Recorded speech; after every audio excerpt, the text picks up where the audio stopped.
Now, time to move on. If you were a child of the late 50s, then by 1972, you'd probably be listening to a lot of Yes and philosophizing about life and afterlife and perhaps partaking in the odd spliff or two with fellow students. If you were born in the 60s, then by the 80s, say around 82, as summer approached, a new sound from a new band would worm its way into your senses and simply refuse to leave. Asia's debut album is not only one of the best debut albums ever, it's one of the highest selling. Whereas all those leading, keyboard icon Geoff Downes will be with Yes on the Close to the Edge 50th anniversary tour. They're playing the whole thing in full this June. He's also one of the original members of Asia. They have a new box set out, and of course it is the 40th anniversary since the release of that debut album. So we're going to be talking Yes, we're going to be talking Asia, and to get you in the mood, we are going back 50 years too Close to the Edge, and no, we can't play the opening full 18 minutes. I had to find something that fitted into 4 minutes. It wasn't easy, but I found something. A 50th anniversary celebration coming up of Close to the Edge, during which you're going to be playing this album in view. Now, for many people, this is the event of the year, the chance to hear what many believe to be not only the best album that Yes did, but progressive rock's greatest ever album. Yeah, I think it's definitely up there. I think people will say that it is the iconic progressive rock album, certainly from the early 70s. I mean, some people would also say probably Caught the Crimson King, was another iconic album.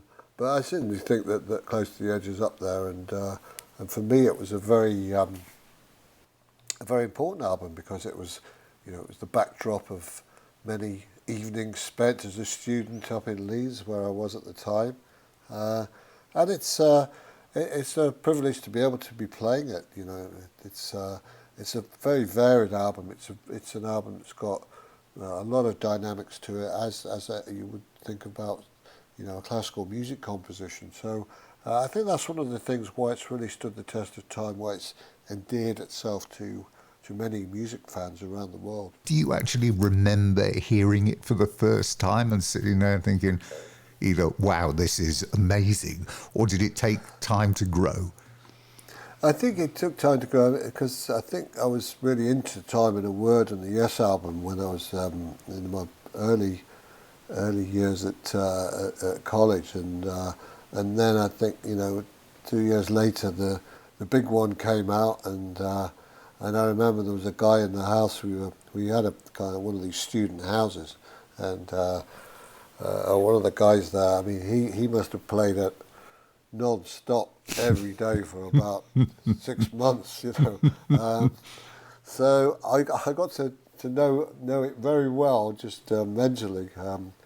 But of course, when you actually have to learn it and play it, it's a very, very different story. So it turned from an appreciation of the album to a scientific analysis of how it was all put together.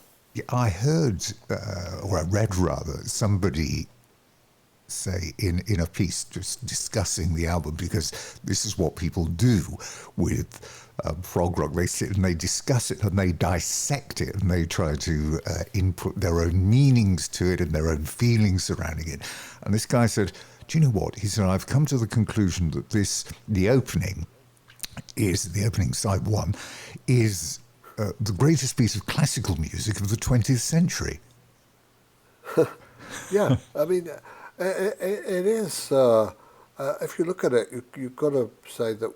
Well, it is classical music. It's conceived that way. I think that it's it's all about the motifs and recurrent themes that happen in all various guises. And that was very much a feature of most classical music, is that's very much how the way that it's written and arranged. And I think Yes were probably one of the first bands to actually take that on board and do it in that way, rather than copying any classical music themes or anything like that. They were inventing this stuff but putting their own spin on it.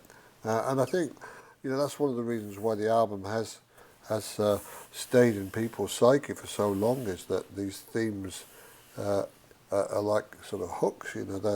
They consume you, and you become very analytical of them, and yeah, I mean, and of course some of the lyrics are really tangential, and I think people read into those as well, and they make their own conclusions. That's what's great about music, is that people can put their own spin on it, and discover things in there that maybe exist or maybe don't exist, but that's the beauty of music.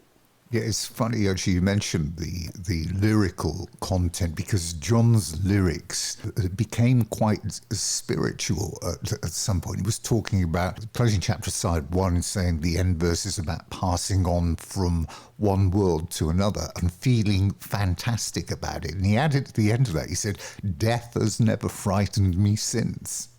Yeah, I know. There's some fantastic imagery. I mean, whether or not you can understand it, or whatever it means, probably John Anderson's probably the only person that knows what it means. But certainly the way that the words sounded, was very poetic, and it was very sympathetic to the music. So I think the beauty of that whole album is the way that it has this sympathy of the lyrics, and the music is bonded almost seamlessly. Are you a fan of this type of show, playing a whole album start to finish? And certainly in this case, it's a significant undertaking, isn't it? When, we mentioned the length of the tracks, running 18 minutes, close to the edge, and you and I running over 10 minutes. The level of concentration that you must have to maintain is significant. And when you consider it standing, the album's standing, does it actually add pressure to you, all of you, to actually ensure that this is performed to perfection? Well, I think the thing is that when people listen to these albums initially, the whole purpose of it was, you didn't have this ability to be able to cherry pick sections out of it, or put tracks in different order or anything like that. It was listened to as an entire piece. So I think it's significant that it is performed as a whole, rather than dotted around, and you put different tracks at different parts of the set. Because this was how people appreciated. This is how they knew that album was. They would put side 1 on, and then they'd flip it over and play the whole of the side 2, rather than jumping around. So I think that for people that appreciated this album in the first place, they will equally appreciate it being performed in the same way that it was actually conceived. And so for instance, if you listen to Beethoven's Fifths or something like that, they don't start with the third movement. It has a natural progression, and I think that that's something that's important for the fans to appreciate it in that format. Joe, it's great to revisit and review what was written at the time, especially the American critics used to sort of revel in this sort of studious approach, making them, or placing themselves on a pedestal to sort of match the musician's output. And the Americans, as we said in particular, never would they ever use 2 or 3 words when 30 will do, but recording masterpiece and a virtual sound trip were 2 of my favourites, but I think one of the best, NME's, was very good, and they were never usually very happy to review anything that had anything rock or prog related, and they just said, not close to the edge, they've gone right over it. Yeah, well, that's the sort of thing that's what they were up against, and I think Melody Maker was a lot more progressive music, and if you remembered the Melody Maker polls, you'd see all of the Yes members in there pretty high up for all the various instrumentation. So I think they were much less cynical as a publication, but so the Enemy were moving much more towards more edgy types of music. Certainly, you know, when it kind of came into the punk era, they were much more revolving around that sort of stuff. But I think Melody Maker stayed fairly true to progressive form with writers like Chris Welsh and Ray Coleman.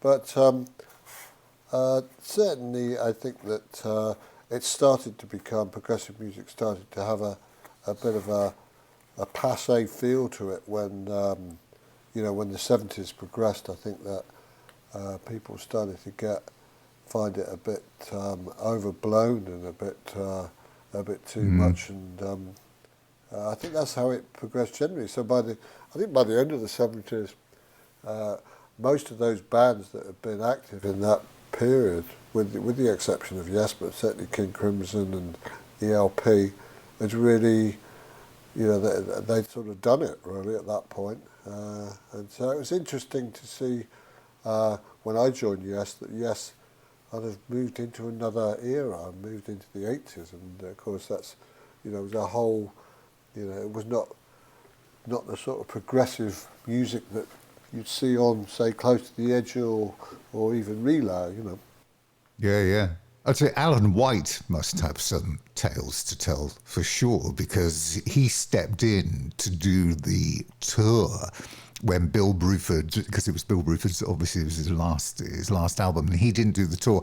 Alan White actually steps in and learnt the entire repertoire in 3 days before heading off on that tour. I mean, that's some achievement. That's phenomenal. Yeah, I mean, Alan was, you know, incredible to come in and do that. And, you know, only a fantastic drummer could do that, because, you know, it's a very intricate album. And certainly, I think as soon as the album was finished, Bill Bruford said, "I'm out of here," you know. So, so the story goes, anyway. And so, of course, they had a tour planned, and they got Alan in at the last minute, and had a few days rehearsal, and bang, he was out on the road, and they were playing the album live. So you've got to give, you know, enormous credit to Alan for coming up and stepping up to the plate like that. Tell me, how important is it when you arrange these tours and looking at what you're doing, in this case, the Close to the Edge, how important is the choice of venue where you take this show? You've got the Philharmonic Hall, you've got the Barbican in York, and you're obviously at the Royal Albert Hall. But are you picking venues to suit the type of acoustic, the surround, and how the album will sound in those venues? That has something to do with it. I think that you know, bands like Yes, they're not going to be, you know, it's not going to work in a rock club, you know, like Nottingham Rock City or anything like that. You know, I think it's the kind of music that really lends itself to, I suppose, the more theatrical symphony halls, that sort of staging. And I think the music really, certainly the music that we're doing now is not a rock and roll crowd, you know, it's very much a listening crowd, and so those are the venues I think that are most suited to Yes's music, and I think that when you play an album like Close to the Edge, it's a listening thing, you know, it's not, people are not dancing around or doing anything like that, so yeah, I think it's important that we maintain those kind of venues. Now I have to move on, because we are with Asia in Asia, this glorious box set that I've been looking over and listening to for the last few days. If we just pause to look back at how you got to that point, March 82 you released a debut album, which erupts into this huge overnight success, 6 weeks at #1 in the States, tour that starts at Clarkson Uni, which is in Potsdam in New York, and ends in sold-out arena shows, 2 Grammy nominations, back into the studio, another album, another platinum album, another new tour. John Wetton then ends up leaving, or he's ousted, depending on who and what you read. Carl Palmer gets Greg Lake in, and then you land in the Budokan for those 3 nights. I mean, it's an insane 18 to 20 months, it's no wonder that you must have felt a little fractious at certain points because of what you'd Well, been through. I think there were the internal problems started off fairly quickly, and I think because you had so many I suppose high profile characters all in one band, and it's not I'm saying that it was a bunch of divas, but I'm just saying that it was people were very they had this enormous pedigrees, and not so much myself, but certainly John, Carl and Steve come from these huge bands in the 70s, and so it's very hard to keep a band like that in check, and I said the internal problems started fairly early on, not actually during the recording process. I think that because of the success that we had so instantaneously, and the different lifestyle everyone had to adapt to, because the band was just going through the ceiling. It affects certain people in different ways, I think. I think part of the problem was that had we started and been, modestly successful and then built up from there, we wouldn't have had those kind of problems. But the fact that we started at the top, there's really only one way you can go from there, and that was how it all kicked off, really. Well, John Kolodner, who was obviously involved right at the beginning, must have been sat down with a glass of champagne thinking, right, we've cracked it. We've cracked it. I mean, it was so rare at that time to see somebody just appear on the scene out of nowhere, this conglomerate of hugely talented musicians who have managed to blend into a working unit that has produced this stunning album, which was very, very right for the time. It fitted the time absolutely perfectly with the arrival of MTV and AOR and FM radio. Yeah, and it was a summer album as well in America. I think that it became the backdrop to a lot of students over there, the college kids. That was their album at the time, and so we were very lucky to have that following, that instant following. And I think the record label themselves were very, very helpful. I'm not saying that a record company can make a hit out of a record that's not good, and I think that they acknowledged that we'd made a really great record, and that's when they really pulled the stops out.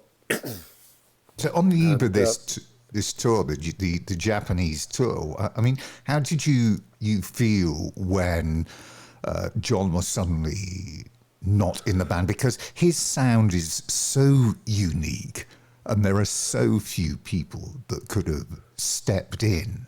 It must have been very difficult to think, well, that's okay, we can go out and get him, because he can fit in. I mean, Greg Lake came in and did a magnificent job, but there must have been a feeling of foreboding, maybe, that it wasn't going to go well. Well, I think we were very nervous about it, of course, but I think we'd made the commitments to do the shows with MTV and everything, and John wasn't involved in it. So I think that bearing in mind that both John and Greg had been in King Crimson, and their voices were not dissimilar by any stretch. In fact, I think that the closest voice to John was Greg, and it provided a few technical problems because Greg's voice is lower than John's, so there was Greg's more of a baritone and John more of a tenor, so we had to change the keys on a few of the things to accommodate Greg's voice. But I think the fact is that I think Greg did a fantastic job. When he came in, he had that rich English prog voice that not many people have actually ever had historically, and it's a very special tone. That you could search around and you won't find a voice like that for anything. This was a big production as well at the time. was there additional pressure knowing that you were going to be on live television? I mean, because this is something that simply had never happened before. The scary thing was the fact that we had this thing going across 3 different satellites, which was, I think, was the first broadcast across that sort of distance. Certainly a live broadcast. So it was bouncing up and down through 3 satellites and ground stations here, there, and up to another one. And the thing is that if anything had gone wrong, that would have been the end of it, because you had 1 hour on the satellites, which was extremely expensive at the time. And if anything went wrong, you wouldn't have another opportunity. So we were very lucky in that respect. But that was one of the nervous aspects about it all, was that had anything gone wrong with the production or the the technical side of it, then that would have been it would have never have happened. So we were lucky that it did actually go according to plan. It's important to remember the role of MTV at that time, and Asia were mainstays of the channel in the early days. Did you initially embrace all of the video culture, or was it just seen as a necessary evil? I mean, I know obviously you had, in particular with the Buggles video called The Radio Star, the very first video on the channel.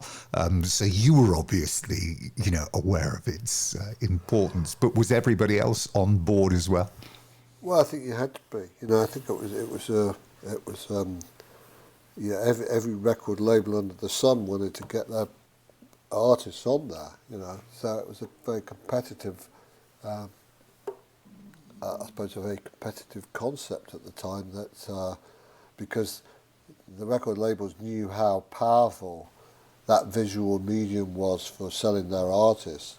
So they were falling over each other to try and get their acts on MTV. And as MTV grew and grew and suddenly became this hugely influential show for children, or not children, for kids, and students and all sorts of people, it was a very, very, there was no escaping that. You had to make, if you were going to be left behind, if you didn't make the videos and embrace MTV as the new thing. And so we were really part of that generation, as were many other bands. I think, bands like Duran Duran and, were around at the time. A lot of the British bands that were coming through, certainly the pop bands like Spandau Ballet, people like that, they were all clamouring to get on MTV, particularly in America, because it was an instant way of breaking through and selling your wares to the general public. The great thing about that as well, of course, is the high level of production value that you can clearly see. Because in this box set, you've got as well as the LPs and the CDs, there's the Blu-ray video, and you get the show, which has been remastered. And the show looks just very remarkably fresh and vibrant. Well, yeah, it's a very professional. I mean, we had the top video directors at the time, Brian Grant. So we had the top people who'd done a lot of promotional videos for MTV. So yeah, I mean, we were very lucky that we had such a powerful team behind us, and they knew how to shoot. They were shooting with film, sometimes with video cameras. There was a very expensive operation, and making videos at that time, it'd take you 6 months to make an album, but you'd shoot a video in a day. So it was a bit disproportionate in some respects in terms of the effort that went into it all. But it was something that you couldn't leave behind, and certainly when we made those first few videos for the first album. I think with Godley and Cream, who were starting to come through as a very powerful video directing team. we really had to get involved with it, you know. Yeah, I saw somebody quote that the cost of the video for "Don't Cry" was $100,000. Yeah, I mean, that's eye-watering, I know. even for then. Well, because they started to, it had to be more extravagant than the next guy, you know. So, you know, if you think about Michael Jackson's videos, because sort of one of those cost like sort of 8 million or something like that. But you know, you had to keep coming up with stuff that was, you know, it was like making a mini film. You know, a lot of these videos that these guys were doing were you know, to get noticed, I think, because as I say, it's a very competitive world. Getting your videos on the MTV playlist for a record label was a golden ticket. So they were prepared to invest hundreds of thousands of dollars in order to get you know, the on the A playlist where you know, it would be on 10 times a day or something like that. On the one surprise for me, looking at the the running order of all of the product in this in the box, the Budokan Arena Tokyo Japan '83, the box set here, was the non-appearance of perhaps the biggest track on the Alpha album, which was "Don't Cry." How come that didn't make it into the set? I think that it's strange, really, because I think that it was always considered by some of the guys in the band, I'm not mentioning any names, but they thought it was too poppy, you know, and in which case I think that you know, it wasn't a popular choice to have it in the set, so that's one of the reasons why it was left out. That's the surprise actually, because it's probably, I mean, you can always see by looking at Spotify, can't you, how many times the track's been played, Yeah, you know, I know, which is quite amusing. Now, I think we said the box set we've seen evolve over the years from those that have little thought gone into them. Yeah. To ones like this, which is a piece of artwork and a great collection. Do you have a lot of input into what goes into them? To some degree, yeah. I think that that's more approval than actual, you know, putting in your, you know, putting in your 2 cents. But from my standpoint, I like to make sure that everything's looking good, you know, and I think that you've got a few options thrown at you, and then you say you like that one, and then eventually everybody has their pictures in, and you know, and hopefully you come up with something that everyone agrees on. So it's a fairly democratic process that goes into putting all of that together. And lastly, it is, of course, the 40th anniversary of the debut album this year. So what is the plan? I mean, I know you obviously don't like actually sitting around not doing anything, judging by your schedule of the last few years. So is there to be anniversary editions, remasters, and there's got to be some live dates, surely? Well, yeah, we've actually we're planning a tour in August with going out to the States because, of course, that being the biggest market that we by a long shot that we tackled. But yeah, so I think we're going to be out in August. Myself, Carl, I think Billy from Yes might be joining us on bass, and then we've got Mark Vanilla, who is a guitarist and singer with Keith Emerson's band. So it's going to be you know, it's a small world and a small gene pool that we have, but we're looking forward to it. I think it'll be great, and you know, certainly to celebrate 40 years of Asia as well as 50 years of Close to the Edge, it's going to be you know, a really good year for me. And will there be an anniversary edition of that album, a remastered, reworked version in any way?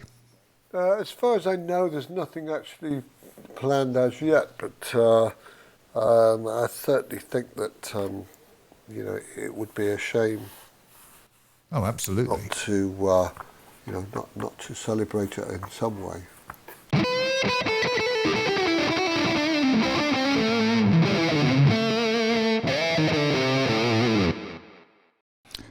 And that brings us to the end of the programme. My thanks to Jeff Pilson and Geoff Downes for coming on and joining us this month. And don't forget, you can catch up with all of the previous editions of the show via the website at www.theclassicrockpodcast.com. And if you want to get in touch, you can do on our Facebook page as well. Now, to play us out this month, here's a track from Asia's latest box set release, the Budokan live set, as appeared on MTV back in December of 1983. And this is the track that actually closed the show. Till next month, from me, Tim Cable. Bye-bye for now.